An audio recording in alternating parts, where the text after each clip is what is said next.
Mirëmbrëma, vëllezër dhe motra, Zoti ju bekoft.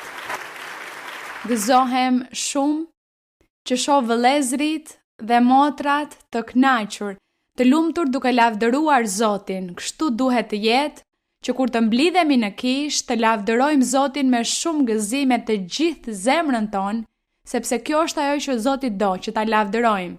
Bibla thot se Perëndia na krijoi me qëllimin që qeniet njerëzore ta lavdëronin, sepse Zoti ka dhe ka pasur gjithmonë lavdërimet e engjëjve të tij, por ai krijoi qeniet njerëzore që edhe ata ta lavdojnë atë. Por duke qenë se Zoti lejoi që të ekzistonte ai armik që u rebelua kundër Perëndisë, dhe ai armik është ai që ka dalë kundër për gjatë gjithë rrugës që kur Perëndia krijoi burrin dhe gruan, ai armik ka qenë aty, duke ndërhyrë dhe duke vendosur pengesa në rrugën e qenies njerëzore, dhe duke na penguar të lavdërojmë Perëndin, të kërkojmë Perëndin dhe që t'i bindemi atij. Pra Perëndia u mësonte urdhërimet e tij njerëzve në kohën, në epokën e Adamit dhe të Evës, të gjithë atyre që jetuan deri te përmbytja, dhe Perëndia u mësonte atyre gjithë secilit urdhërimet në ndërgjegje. Por armiku e kundërshtoi këtë dhe nuk deshi që qenia njerëzore ta lëvdonte Perëndin, por që t'i dilte kundër Perëndisë dhe të mos përmbushnin urdhërimet e tij, por të bënin të kundërtën e gjithçkaje që Perëndia donte, dhe prandaj qenia njerëzore devijoi nga rrugas, sepse e keqja e mposhti të mirën. Dhe kështu, qenia njerëzore u largua nga Perëndia dhe Perëndia atëherë filloi po ashtu të injoronte njerëzit rebel, kokfort, të babindur, të ashpër në zemër. Dhe megjithatë, lufta ka vazhduar gjatë këtyre mira viteve, lufta vazhdon njësoj, një brez shkon, një brez vjen, sot është brezi ynë, duke jetuar në këtë botë, këtë jetë, dhe i kemi edhe ne ato përvoja po ashtu, në të cilat njohim rrugën e Zotit, por armiku gjithmonë vendos pengesa në jetën tonë për të na nxjerrë nga rruga dhe që ne të mos i pëlqejmë Zotit. Kështu për shembull këtu në Psalmin 67, Zoti thekson: për çfarë jemi krijuar? Për çfarë? Cili ishte qëllimi i Perëndisë ton? Dhe thot se në Psalmin 67, Zoti aty përsëri duke u kujtuar qenieve, duke thënë: Perëndia past mëshirë për ne dhe na bekoft.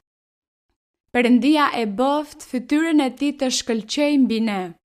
Këtu po flet për kishën, për besimtarët në rrugën e Zotit, është duke folur po ashtu për një mbetje që Zoti e laj që nga fillimi, para Zotit Jezu Krisht, kishte lënë një mbetje të zgjedhur, dhe pastaj Zoti Jezus erdhi për të formuar kishën e tij.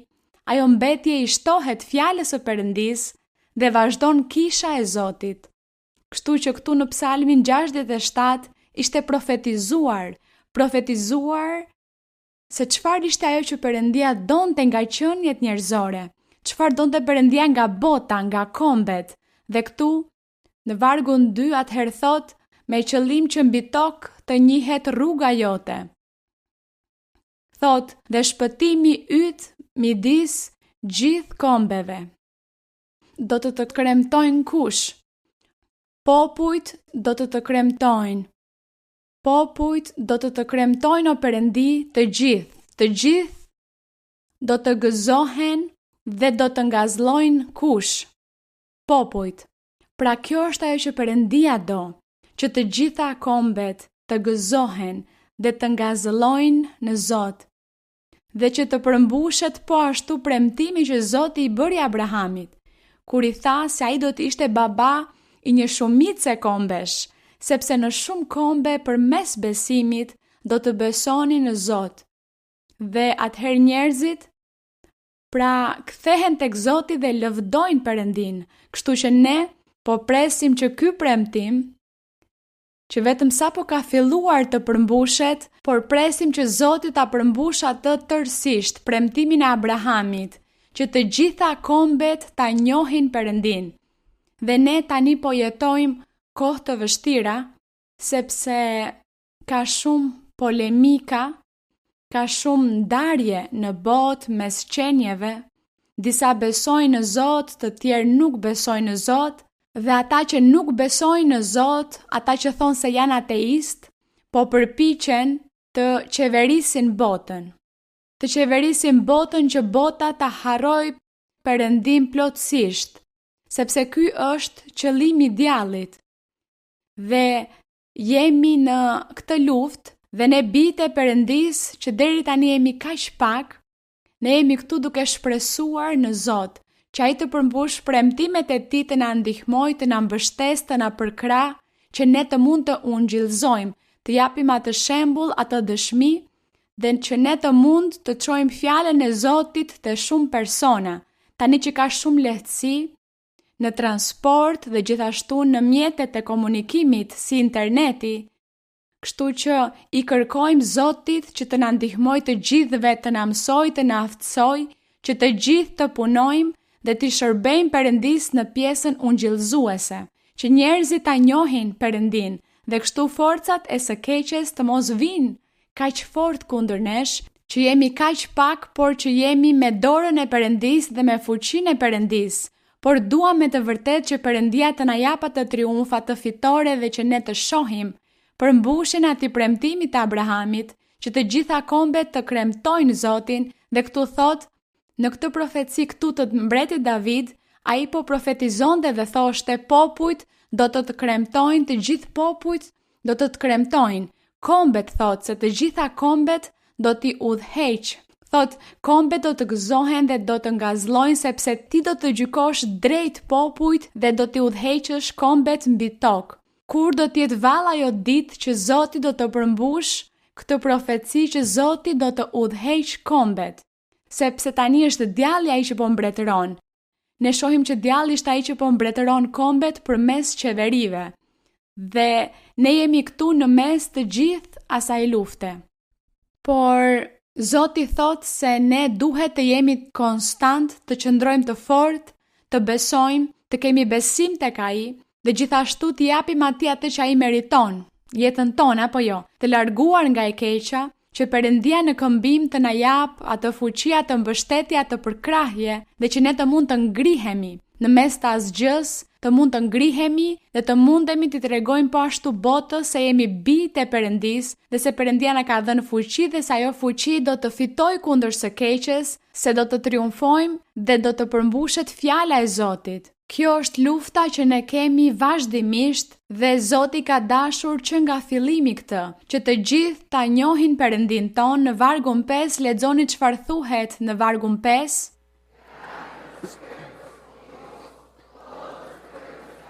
Dhe unë mendoj që kështu do t'jetë. Unë besoj se kjo profeci do të përmbushet. Do të përmbushet sepse është fjala e Perëndis. Dhe ajo që Perëndia flet, ajo që Perëndia thot, ajo përmbushet pavarësisht çdo gjëje. Vargu 6 thot toka do të prodhoj frytin e vet, do me thënë ata që e njohin Zotin, ata popuj që do të lavdërojnë Perëndin sepse do ta njohin rrugën e Perëndis, thot se do t'japin frytin e tyre gjithsecili. Thot Perëndia, Perëndia ynë do të na bekoj. Dhe këtu në vargun 7, këtë do t'ja kërkojmë Zotit, thot Perëndia do të na bekoj dhe do ta kenë frikë kush, tërë skajet e tokës do ta kenë frikë. Kjo profeci do të përmbushet ditën e caktuar, do të përmbushet. Dhe ne me siguri nga atje, nga jeta e përjetshme do ta shohim, do ta vëzhgojmë nëse nuk do t'jemi më këtu, dhe Zoti do ta përmbush fjalën e tij, por ndërkohë që ne jemi këtu prezent, le të bëjmë maksimumin për Perëndin ton. Le të bëjmë më të mirën për Perëndin dhe ta përlëvdojmë Zotin me gëzim, me zemër. Ti themi fjalë shumë të bukura Perëndis ton kur e përlëvdojmë atë. Le të kujtojmë se të përlëvdosh është i thuash fjalë të bukura Perëndis. lavdërime, ta lartësojmë atë gjë që është ndryshe nga lutja. Lutjet tona janë për t'i kërkuar atij diçka që kemi nevojë. Duam një punë, duam një shtëpi, duam dokumente, duam të paguajmë borxhet, me siguri duam të udhtojmë ose të shijojmë shumë gjëra, atëherë mes kërkesave tona ka edhe sëmundje po ashtu, kështu që i kërkojmë Perëndis përshërim, këtë e bëjmë në lutje. Kur i lutemi, i kërkojmë Perëndis dhe paraqesim nevojat tona para Perëndis, kjo është lutja. Të flasim me Perëndin për çdo gjë që kemi nevojë, por për lëvdimi i Zotit duhet jetë më i gjerë se vetë lutja. Të ta lavdërojmë Zotin vazhdimisht, t'i themi Perëndis të njëjtat fjalë dhe nuk ka asnjë problem kur i përsërisim Zotit të njëjtat fjalë, ta lëvdojmë Zotin, ta kremtojmë dhe të gjithë këtë e marrim nga libri i zbulesës kur thuhet se janë 24 pleq, sepse apostulli Gjon pa në vegimin e tij pa 24 pleq atje në mbretërinë e Perëndis dhe thot se ata pleq ditë e natë thon, çfarë thon? I shenjt, i shenjt, i shenjt është Zoti Perëndi. Gjithë nderi, lavdia është për Zotin. Dhe thot se ditë e natë janë duke thënë këtë gjë. Përsërisin të njëjtat fjalë lëvdimi për Perëndin. Nga kjo ne mësojmë që kur shkojmë për të përlëvduar Zotin, i themi Zotit të njëjtat fjalë por me zemër, që të dalin nga zemra jon nga njohuria. Atëherë i themi Zoti je i madh dhe i drejtë. Të përlëvdojmë o Zot i madh dhe i drejtë. Shumë herë ja përsërisim këtë dhe pastaj e themi sërish dhe në këtë mënyrë njeriu e lëvdon Zotin dhe i këndon. Atyre që u pëlqejnë të këndojnë, ne nuk jemi këngëtar profesionist, por po kemi zërin që Perëndia na ka dhënë, kështu që i këndojmë Zotit sa më mirë të mundemi. Këndojmë koret, himnet dhe në këtë mënyrë e përlëvdojmë Zotin dhe Perëndis do t'i pëlqejë kjo. Kështu që ju keni një nevojë, keni shumë nevoja. Keni trishtim, mundime ndoshta, dhe Perëndia duke qenë se pa që ju e lëvduat me gëzim, me sinqeritet, Zoti thot, do ta bekoj, do t'i jap atë që do, atë që ka nevojë sepse më do, sepse më lëvdon me gëzim, me zemër. Kjo është ajo që duhet të bëjmë. Le të lutemi. Faleminderit Zot, faleminderit Atë i Shenjtë, faleminderit Zot dhe Perëndi plot fuqishëm për dashurinë tënde, mëshirën tënde, për fjalën tënde të shenjtë, për premtimet e tua të mrekullueshme, që dhe shumë vite më parë Zot, që premtove dhe fole Zot për ata persona dhe në ditët e sotme ne po shohim për mbushjen e të gjitha atyre premtimeve të mrekullueshme. Faleminderit Perëndi përjetshëm, na ndihmo Zot që të shërbejmë, që të duam, që të bëjmë vullnetin tënd për të pëlqyer ty. Na ndihmo që të marrim fuqinë nga lart dhe të mund të kemi ato dhunti, ato bekime shpirtërore që të mund të ungjillëzojmë botën. Faleminderit Atë, faleminderit në emrin e birit tënd Jezu Krishtit nga Nazareti. Zot beko, shtrije dorën tënde shëruese, je ti duke shëruar sëmundjet, duke pastruar dhe duke çliruar gjithsecilin. Qorto frymrat e ndyra, prish magjit, hiq çdo mallkim, shëro Zot çdo sëmundje, çdo lëngat. Ne i kemi shpresa tek ty, besojmë tek ty. Faleminderit Atë, në emrin e Krishtit, lavdi Perëndis për jetë, lëvdimet për ty, nderi dhe lavdia. Faleminderit Atë im. Toma por favor mi mano, Señor, contigo quiero ir, con sangre aquí pagaste por mí, te quiero hoy servir, anhelo poder lo malo vencer y en santidad vivir. Toma por favor mi mano, Señor, contigo quiero ir. Toma por favor mi mano, Señor, contigo quiero ir. Con sangre aquí pagaste por mí, te quiero hoy servir. Anhelo poder lo malo vencer y en santidad vivir.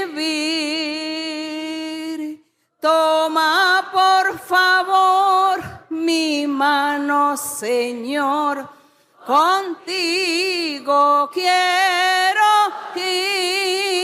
Faleminderit Zot, faleminderit Ati Shenjt, nderi për Perëndin tim, Zoti ju bekoft. Zoti ju bekoft në mënyrë madhështore. Shihemi së shpejti, Zoti ju bekoft.